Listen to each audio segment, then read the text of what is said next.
Bonjour, je m'appelle Laurent Cornic et je suis coach. Aujourd'hui, j'ai envie de vous parler d'un sujet qui me tient particulièrement à cœur, qui est l'écoute.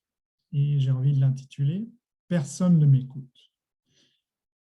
Alors, qu'est-ce qui nous empêche d'écouter? Il y a beaucoup de raisons à cela.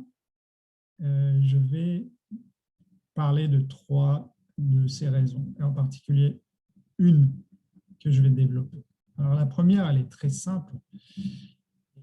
Je pense que vous en avez tous conscience, c'est que quand on s'adresse à quelqu'un, la personne peut ne pas être disponible mentalement pour vous écouter et pour être présente.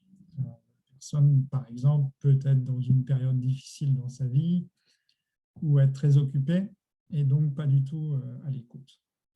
Ça, c'est évident. Ensuite, le fait d'écouter implique un risque parce que quand vous écoutez, ça peut être désagréable d'entrer trop dans les sentiments des gens, éventuellement dans leurs problèmes, et ça peut créer trop de proximité si vous êtes sensible ou empathique. Alors, ça demande d'être sûr de ses propres valeurs et de ses propres sentiments. Et la troisième chose qui nous empêche d'écouter et que j'ai envie de développer, c'est notre attention sélective, c'est-à-dire notre perception de ce qui est dit. Alors, il faut savoir que quand quelqu'un nous parle, on filtre l'information d'une manière extrême et on ressort une petite partie du message qui va dans notre conscience et on stocke dans l'inconscient tout le reste. Alors, par exemple, je pense que ça vous est arrivé parfois de dire quelque chose qui vous paraissait très important, de faire une phrase pour exprimer quelque chose de très important.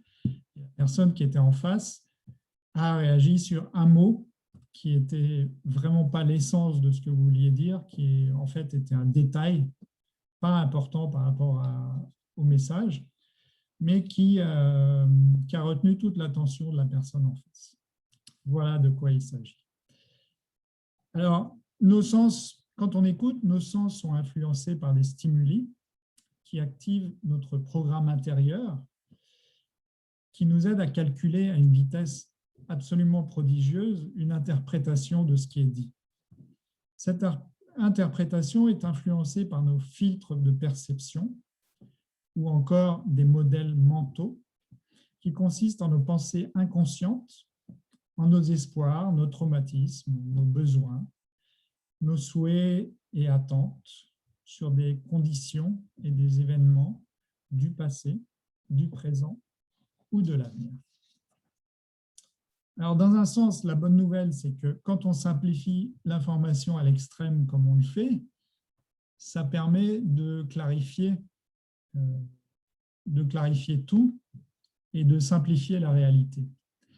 Donc, ça évite un énorme chaos dans nos pensées.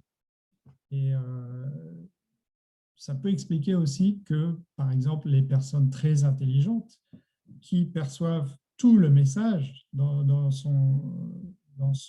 sa globalité, ou les personnes très sensibles, parfois connaissent ce chaos parce qu'elles n'arrivent pas à simplifier l'information.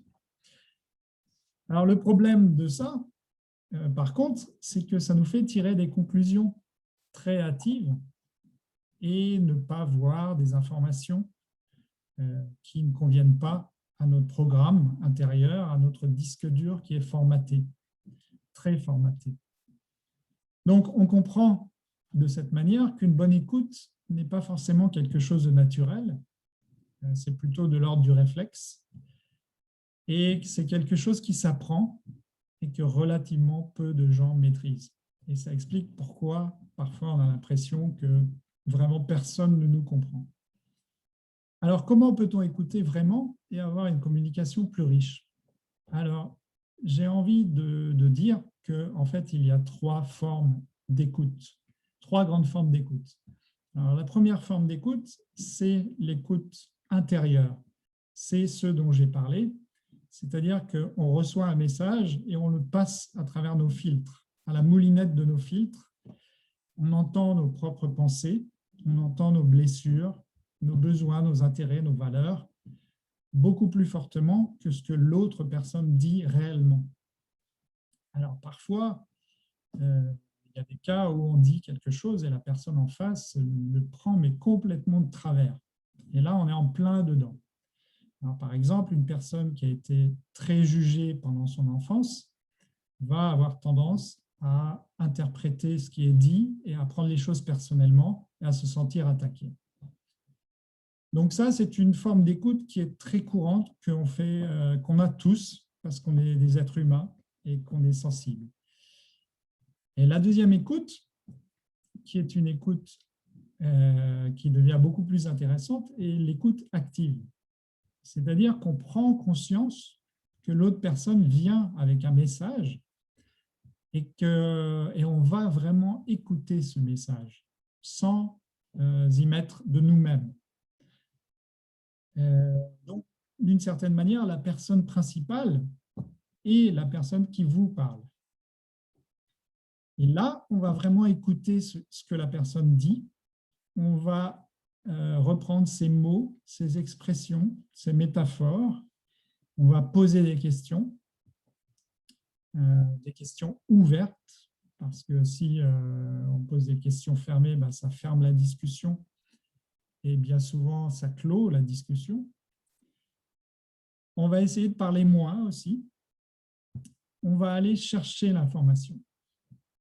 En coaching, on appelle ça l'information derrière l'information. Parce que bien souvent, on commence une conversation en coaching, la personne vient avec un problème, quelque chose sur lequel elle veut travailler, et on s'aperçoit en communiquant de manière active qu'en réalité, ce n'est pas du tout ça. Ce n'est pas du tout ça que la personne cherche.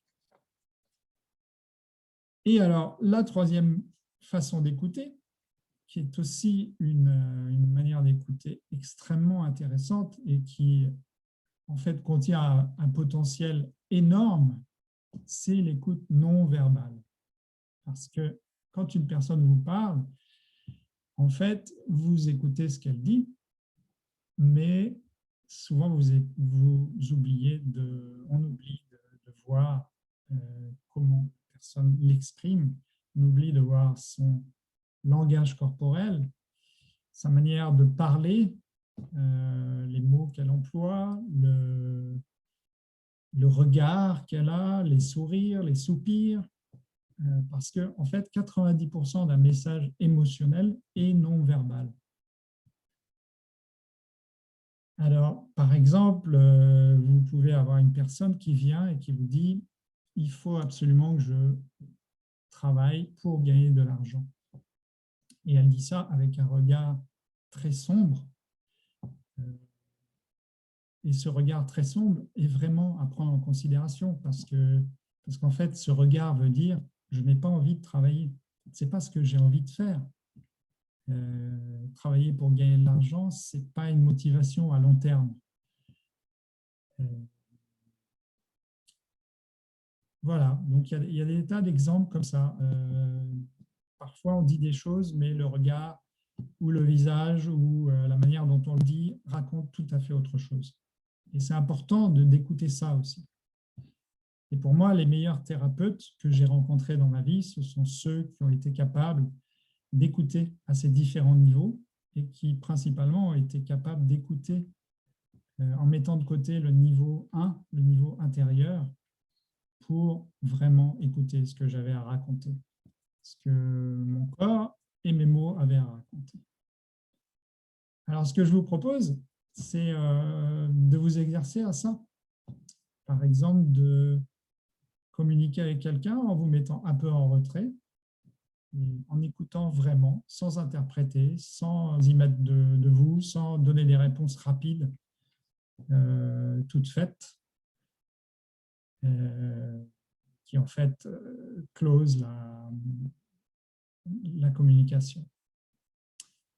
Et pour terminer, je dirais que si personne ne vous écoute, alors il est encore plus important que vous-même, vous vous écoutiez.